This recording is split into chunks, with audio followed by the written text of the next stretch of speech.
అందరికీ నమస్తే అండి. Welcome back to our channel. నా పేరు సరస్వతి. ఈరోజు ఈ వీడియోలో గోరింటాకును గురించి కొన్ని ముఖ్యమైన విషయాలు తెలుసుకుందాము. ఆషాఢ మాసంలో గోరింటాకుకు చాలా ఇంపార్టెంట్ ఇస్తాము.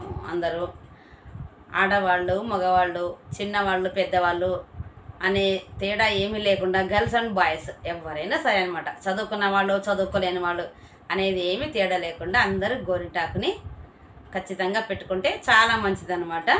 ఈ ఆషాఢ మాసంలోనే కాకుండా ఎప్పుడైనా కూడా గోరింటాకుని ప్రప్రథమ స్థానమే ఉంటుంది గోరింటాకు అయితే. మరి అలాంటి గోరింటాకు గురించి కొన్ని ముఖ్యమైన విషయాలు అయితే నేనైతే ఈ వీడియోలో తెలియజేస్తున్నాను. నాకు తెలిసిన విషయాలు కొన్ని విషయాలు నేనైతే చెప్తున్నాను. ఇప్పుడు గోరింటాకు ఎంత పెద్ద ఫంక్షన్లు అయినా సరే, పార్టీకైనా సరే, పెళ్ళిళ్ళు, శుభకార్యాలు, పండగలు, పర్వదినాలు ఏవైనా సరే, శుభకార్యము శుభదినము అంటే చాలు ఆ రోజులో గోరింటాకు కంపల్సరీగా ఉండవలసింది. మరి అలాంటి గోరింటాకు గురించి ఎందుకు పెట్టుకుంటున్నాం గోరింటాకు మనము అనేది తెలియకుండా పెట్టుకోకూడదు. మనం ఏదైనా పని చేస్తున్నాం దాని గురించి మనకు అంతో ఎంతో అవగాహన ఖచ్చితంగా కంపల్సరీగా ఉండవలసిందే. తెలుసుకొని చేస్తే ఆ పని, ఏదైనా పని సరే, గోరింటాకు గురించి ఏ పని అయినా సరే తెలుసుకొని చేస్తే ఆ పనిని మనం ఇంకా చాలా సక్సెస్ఫుల్గా చేయగలుగుతాం అన్నమాట. అవునా కదా ఫ్రెండ్స్ అన్నమాట. మరి ఈ గోరింటాకు గురించి తెలుసుకునే ముందు మన ఛానల్ని సబ్స్క్రైబ్ చేసుకునే వాళ్ళు ఉంటే ఇంతవరకు సబ్స్క్రైబ్ చేసుకోండి. సబ్స్క్రైబ్ చేసుకున్న వాళ్ళు సబ్స్క్రైబ్ చేసుకొని ఈ వీడియోని లైక్ చేయండి. నచ్చితే కామెంట్ సెక్షన్లో, వీడియో నచ్చినా నచ్చకపోయినా కూడా వీడియో ఎలా ఉందో కామెంట్ సెక్షన్లో కామెంట్ పెట్టండి. మీకు నచ్చింది అనుకుంటే ఇంకో నలుగురికి షేర్ చేయండి. మీకు తెలిసిన వాళ్ళకి అందరికీ షేర్ చేయండి. అలాగే బెల్ ఐకాన్ని, ఆల్ సింబల్ని కూడా క్లిక్ చేయండి. మేము చేసే ఇలాంటి వీడియోస్ మీకు ముందుగా నోటిఫికేషన్గా వస్తాయన్నమాట. మీ అందరి సహాయ సహకారాలు కావాలి, అందరి సపోర్ట్ కావాలని నేనైతే మరొకసారి మనవి చేస్తున్నాను. ఓకే అండి. మరి గోరింటాకు గురించి కొన్ని విషయాలు ఇంకా తెలుసుకుందాము. కంపల్సరిగా చెట్టు నుంచి తెచ్చిన ఆకునే వాడితే చాలా మంచిదన్నమాట.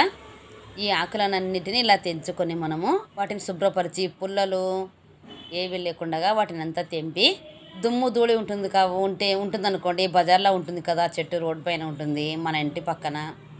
మరి ఆకులను ముందుగా అన్ని శుభ్రంగా కడిగేసి వాటిని నానబెట్టుకోవాలి. ఎవరికి నచ్చిన తరహాలో వాళ్ళైతే నానబెట్టుకుంటుంటారు. వాటిలో ఏమేమి కలపాలి అనేది ఒక్కొక్కరు ఒక్కో విధానంలో కలుపుతూ ఉంటారు. ఈ గోరింటాకు పేస్ట్ చేసి దాన్ని నానబెట్టి కనీసం 2 గంటలు, 2 అవర్స్ కానీ లేకపోతే 4 అవర్స్ కానీ నానబెడితే చాలా ఎర్రగా పండుతుందన్నమాట. ఈ ఆషాఢ మాసంలో గోరింటాకును మనము కంపల్సరీగా ఆషాఢ మాసంలోనే ఎందుకు పెట్టుకుంటున్నాము అంటే, ఒంట్లోని మనకు ఉన్న వేడి అనేది చల్లబడుతుందన్నమాట. ఈ ఆషాఢ మాసంలో ఎండాకాలం తర్వాత వచ్చేదే వానాకాలం, దానికి మధ్యలో అది వచ్చేది ఆషాఢ మాసంలోనే స్టార్ట్ అవుతుందన్నమాట. ఎండ అంతా తగ్గిపోయి చల్లబడుతుంది వాతావరణం. మరి అలాంటి టైంలో మనం ఈ ఆషాఢ మాసంలో కంపల్సరీగా పెట్టుకోవాలన్నమాట. కాళ్ళకు, చేతులకు, ఇలా చేతులకు అంతా, ముఖ్యంగా గోళ్ళకు అనమాట. కంపల్సరీగా గోళ్ళకు, వెనక ముందు అంతా కూడా మొత్తం గోళ్ళకు, కాళ్ళకు మొత్తం పారాణి పెట్టుకున్నట్టుగా అంతా పెట్టుకోవాలన్నమాట. పెట్టుకుంటే మన ఒంట్లో ఉన్న వేడిని అంతటిని హరించి చల్లదనాన్ని ఇస్తుంది అనమాట. మన బాడీ అనేది చాలా కూల్గా అయిపోతుంది. అప్పుడే గోరింటాకు మనం పెట్టుకుంటూ ఉంటే మనకు ఒళ్ళంతా ఒక రకంగా జలధరిస్తుంది, చల్లగా జలధరిస్తుంది. మరి అందుకనే అనమాట, వేడికి చలికి తట్టుకునే పరిస్థితిని అయితే మనకి ఇస్తుంది అనమాట. మన బాడీకి కావాల్సిన శక్తిని అయితే గోరింటాకు ఇస్తుంది అనమాట. అందుకని కంపల్సరీగా అందరూ పెట్టుకోవాలి. ఈ గోరింటాకు ఎవరికి ప్రతీక అంటే, సాక్షాత్తు జగజ్జనని అయినటువంటి గౌరీదేవికి ప్రతీక అనమాట. సాక్షాత్తు అమ్మవారి నుంచి ఆవిర్భవించినదే ఈ గోరింటాకు చెట్టు. అందుకని గోరింటాకు చెట్టు నుంచి తెంచుకున్న ఆకులనే పేస్ట్గా చేసుకొని దాన్నే పెట్టుకుంటే చాలా మంచిదన్నమాట. కాళ్ళకు చూడండి, ఇలా పారాణి మాదిరిగా అంతా పెట్టేసుకోవాలి.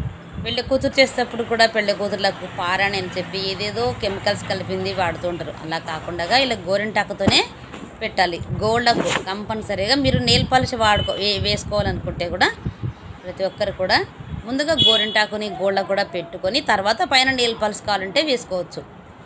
చూడండి చక్కగా మనం ఎంత బాగా గోళ్ళకు చేతులకు కాళ్ళకు అన్నీ పెట్టుకున్న తర్వాత గోళ్ళు చూడండి తెల్లవారిన తర్వాత చూస్తే ఎంత ఎర్రగా ఉంటుందో. చూడు చెయ్యి ఎంత ఎర్రగా పండిందో.